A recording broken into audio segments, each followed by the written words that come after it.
The 2025-2026 NFL season is officially in the books, and of course, that means it is time to update our quarterback tier list. As a reminder, this is not rankings based solely on the 2025 season. This is just taking that season into effect and updating our already set tier list from previous seasons. If you guys are interested in a more long-form quarterback discussion, there is an hour and 47-minute podcast on the channel now where myself, Darian, and Javon discuss our top 10 quarterbacks. There's a lot of funny moments, there's a lot of good debates, but if this is more your style, let's hop into the video. As always, this will be left to right in terms of left is the best, right is the worst. I am going to start us off with the backup quarterback tier. The worst quarterback in the league, in my estimation, is Dylan Gabriel at this point in time.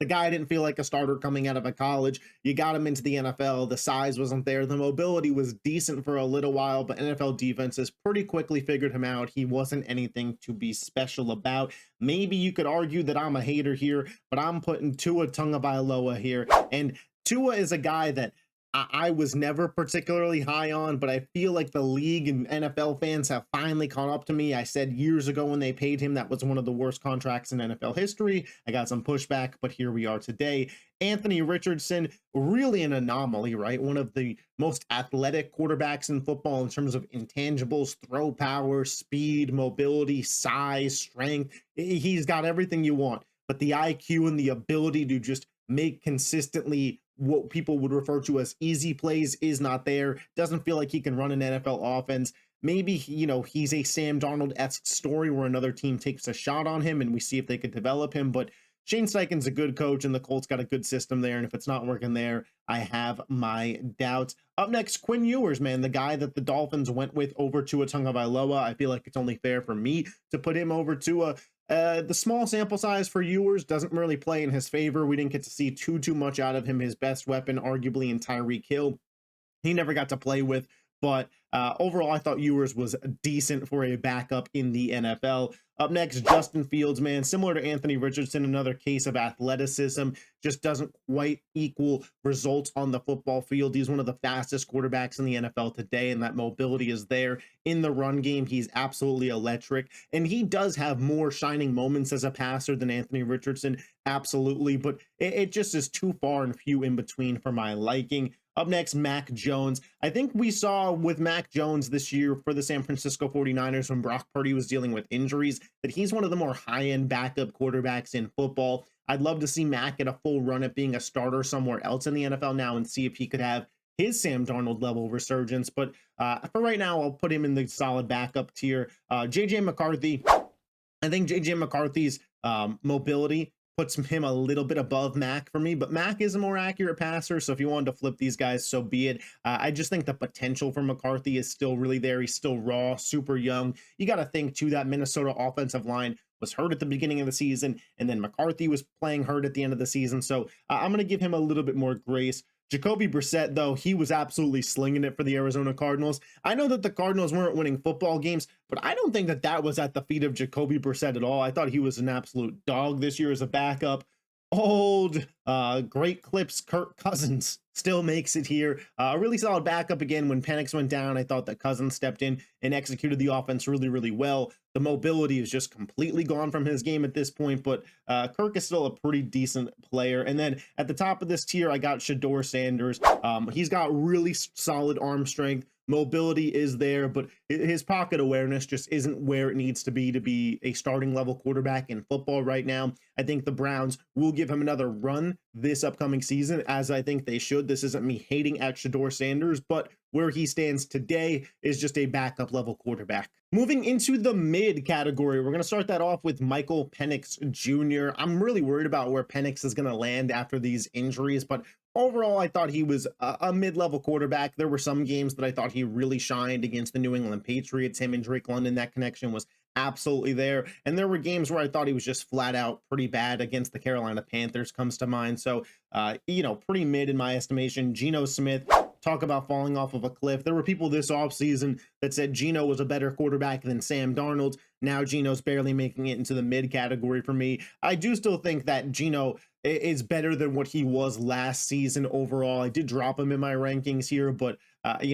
the Raiders were just kind of a dumpster fire to begin with, but Geno was a big part of their issues. I'm not, not going to penalize him for what happened there. Kyler Murray, a fall from grace. He's kind of your highest possible end, Justin Fields, Anthony Richardson for me, where athleticism can carry you to this mid tier. Kyler's obviously a better thrower of the football than those guys, but when it comes to consistent quarterback play and really just consistent effort and energy, it's not there on the field when it comes to Kyler Murray. And that's why I put Cam Ward above him. Cam Ward had a pretty disastrous rookie season numbers wise, but to me, that was a lot on the Tennessee Titans operation. I think Cam Ward has a really, really high ceiling. I think he could potentially be a top 10 quarterback in football one day, but this isn't a tier list based on ceilings. It's based on what we've seen. And so far, he's had his ups, he's had his downs. It's been pretty mid. Tyler Shuck does go a spot above him, though. I thought Shuck was better in his rookie season. Shuck's got really solid size, a really solid deep ball, and some mobility to his game as well. He came on in the second half of the year. If he could be consistently what he was in the second half of the year over the course of a full season, I'd have no problem moving Shuck up to the good category. And then Jackson Dart, man, I kind of piled these rookie quarterbacks next to each other because especially with Dart and Shuck, I just feel like we didn't get to see a full sample, especially with all their pieces. Jackson Dart loses Malik Neighbors and Cam Scadaboo pretty early into his run, but in terms of mobility, in terms of rushing EPA at the quarterback position, the only quarterback that had a higher EPA rushing the football than Jackson Dart was Josh Allen. So obviously some high upside there, but some inconsistencies in play and an ability to stay out of the blue medical tent is absolutely needed for Dart. And then I'm going to put Aaron Rodgers at the top of this list. Rodgers, I think, had a decent season, and some of the flaws with Pittsburgh's offense weren't on him. They were on roster construction. But again, there is just a limitation to his game. He is a statue in the pocket at this point. I feel like he's pretty quick to get the ball out and try not to get hit. And overall, he's just not as consistent as he once was, man. It's Aaron Rodgers. He's aging. He's got his ups, but he has certainly got his downs as well. We move into the good category, and at the bottom of this, I'm going to put Daniel Jones. I almost put Daniel Jones at the mid category, but you got to remember that first half of the season, Daniel Jones was in MVP level conversations. I thought he was really, really great for the first half of the year, kind of sputtered at the end of the season. Then, of course, he got hurt. So I did land putting him in the good category, especially when you factor in what we've seen from Daniel Jones in the past. But hey, again, we've said it a couple times in this video now, talking about these bottom level guys. Sam Darnold was here once, and now he's raising a Super Bowl trophy. So I would expect the Colts to bring back Danny Dimes and see if they could run that back. Bryce Young, I thought Bryce Young's more of an eye test guy to me than a counting stats guy. Carolina obviously has a run first offense, but there were multiple, drives in the last two seasons where I thought we saw Bryce Young really show his full ability. He is a decently accurate player. He's obviously mobile. The size is always just going to be a concern for Bryce Young, but as Carolina builds up their weapons, I'm interested to see if Bryce Young will move up my tier list. Baker Mayfield, a guy who at the beginning of the season, I predicted to be the MVP of the league. This is a fall.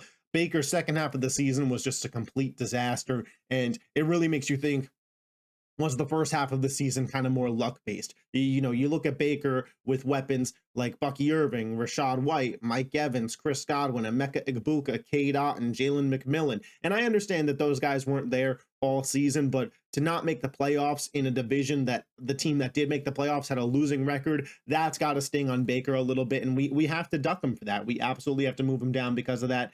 Jared Goff, man, hey, without Ben Johnson, finished fourth in his division with even better weapons than Baker. So if you wanted to criticize Goff, I get it. I do think Goff's a more accurate thrower and has shown higher ceiling in terms of the course of a regular season than Baker Mayfield. Goff has obviously made a Super Bowl appearance, so I still want to have him ahead of Baker Mayfield, but this season absolutely did sting Jared Goff and makes you think, did the Lions lose their window with Goff? Did they already peak? Up next, I got Bo Nix. I know there's going to be some pushback here. I thought Bo Nix really excelled in fourth quarters this year. I thought that he had some really good drives in fourth quarters, but ultimately, I thought that he was pretty inconsistent for the first half, 3/4 of the year, especially when it came to early game play.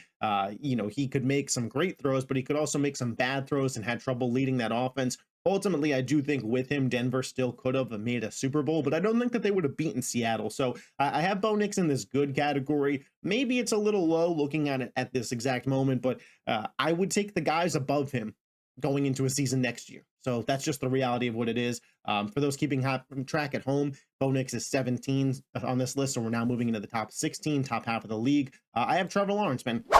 I have T-Law in this good category. Trevor Lawrence is a really tough guy for me because I absolutely loved the prospect, was super high on him. The size, the arm strength, the arm talent, the mobility that came with him, I absolutely fell in love with. But through 5 years of his career, he's had 2 good seasons, 2 bad seasons, and 1 just okay season. So to me, putting him in this good category is fair. He had a really good second half of the season for Jacksonville this year, and because of a weaker season statistically for quarterbacks, he did land in the MVP conversations. And I get it if you're like, hey, when you're ranking quarterbacks from just last season, Trevor's got to be higher. Absolutely. If I was ranking on just the 2025 season, Trevor Lawrence would be a high-end, guy. But this is readjusting where I have him. And coming into this year, we had severe questions about if he was the future of the Jacksonville Jaguars. 1 good second half of the season and Liam Cohen being a really strong head coach isn't enough to make me move him up to that great high-end category quite yet. But if he does it again, it will obviously reflect that. And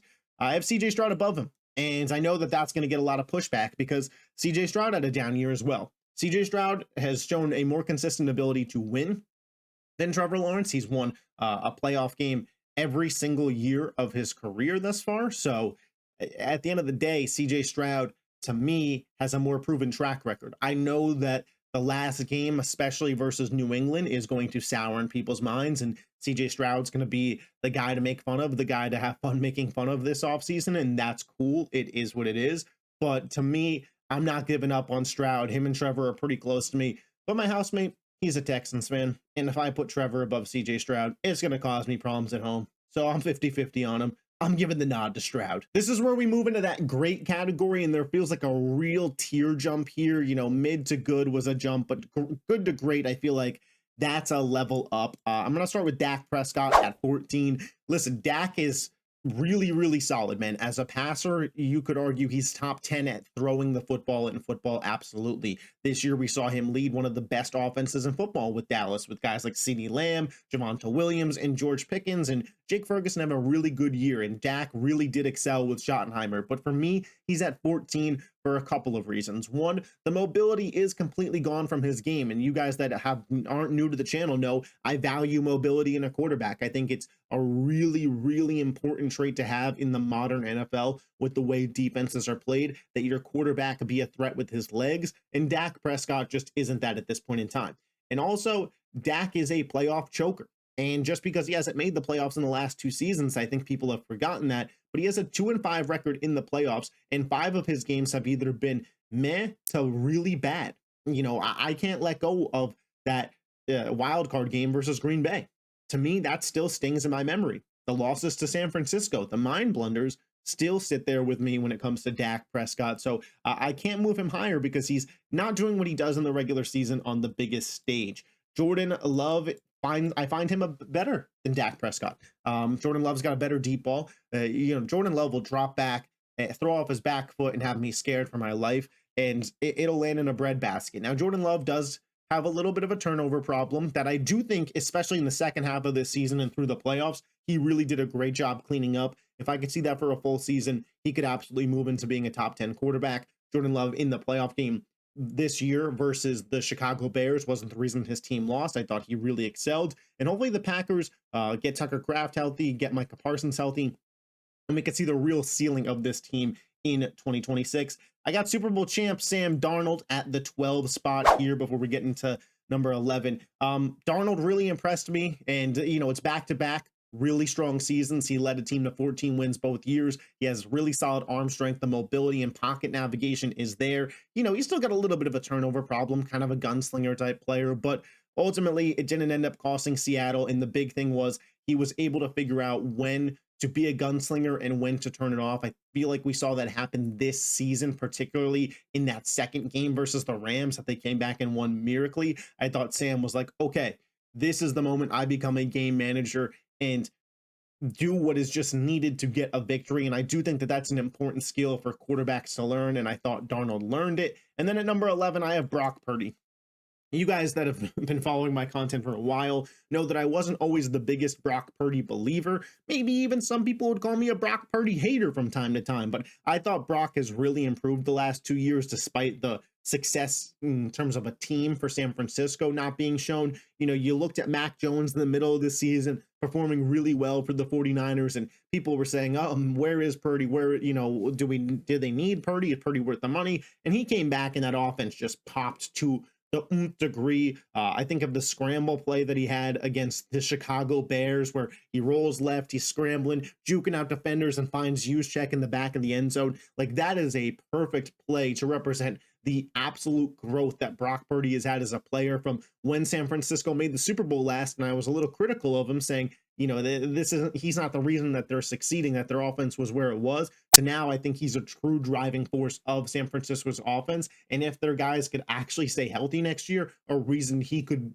you know, he could be a driving force as to why they get back to a Super Bowl. We now move into the high end tier, and this is where my top 10 list starts. So if you watch that video, you kind of know where this is headed. But number 10, the Iceman, Caleb Williams. There are some inconsistencies with Caleb's game that I get. If you want to, you know, if you dropped him a tier, I'd understand. But I'm just absolutely in love with the intangibles and the high highs with Caleb Williams as a player in terms of escapability and being able to pick up a first down with his legs. Even though he's not the fastest guy, he seems to always get that first down the same way that Mahomes does. His scrambling is just super unique, and he can make any throw out of a scramble. We saw that in the playoff game versus the Rams. That touchdown pass to Cole Kmet, I just can't stop thinking about it. To me, it was the best play made on an NFL field this season. You got the Air Jordan throw to Rome Odunze, the touchdown pass to DJ Moore in overtime versus the Packers.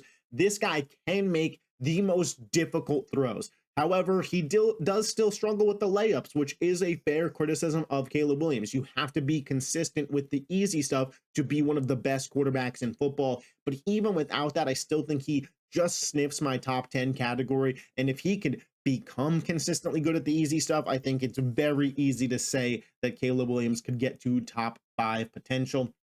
Number 9, I have Justin Herbert. You know, I know Herbert's a pretty controversial guy when it comes to ranking him.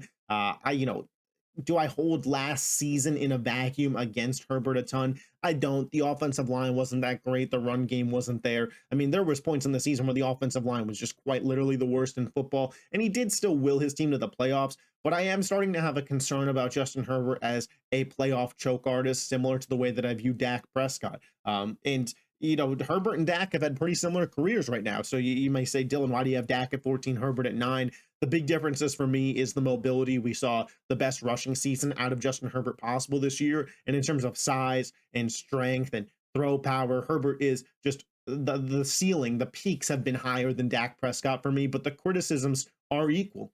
At this point in your career, you should have a playoff win.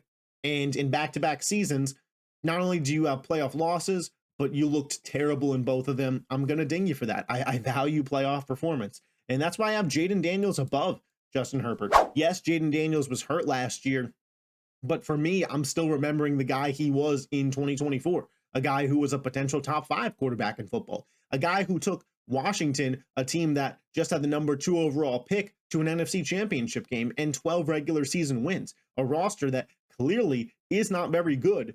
Jaden Daniels elevated to that level. He went to the 1 seed, Detroit, the Lions, and put belt to ass. I'm not forgetting that happened. To me, Jaden Daniels is almost the perfect prototype for what you want out of the modern day quarterback in terms of his rushing ability while still having immaculate touch on deep balls. You know, obviously the best ability is availability, and it's fair to ding Jaden Daniels for that. But again, going into next season, if you were to ask me, who would I want to be my starting quarterback? Jaden Daniels would fall to number 8 on that. And Jalen Hurts would be number 7. And I get it. Jalen Hurts, not coming off his best year. You could argue it was his worst year as a starter.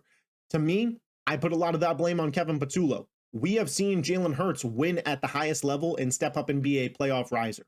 I'm not going to forget that happened. He was the Super Bowl MVP just 1 year ago. He did outduel Patrick Mahomes in 2 Super Bowls. You know, he is a playoff riser.